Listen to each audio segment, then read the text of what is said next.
Gente, agora eu vou pintar a minha tarefa.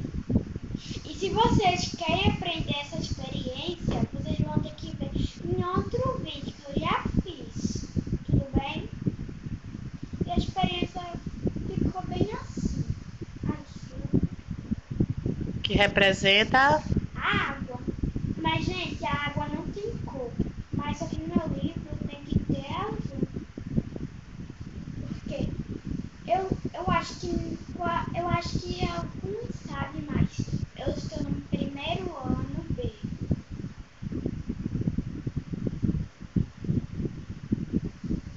Se vocês querem ver o vídeo do meu material, está lá. Essa aqui, eu acho que vocês não viram isso, que eu ganhei um pouquinho depois. Isso aqui foi no aniversário de 6 anos. E eu fui encontrei esse lápis, que eu era administradora do cara aqui.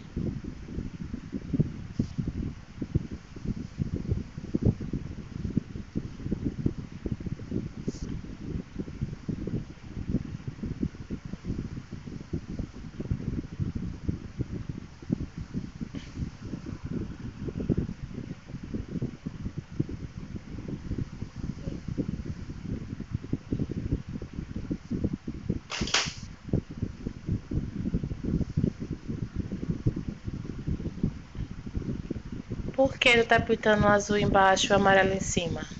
Por quê? Vocês estão vendo aqui no copo que a água fica embaixo porque ela é muito leve. E o óleo é muito pesado, por isso que ele tá em cima, gente. Por quê? Quando a gente não frita, quando a gente faz pipoca, o óleo não fica, ele derrete porque a pipoca é muito pesada. Muito bem. Vai, pinta o resto do copo.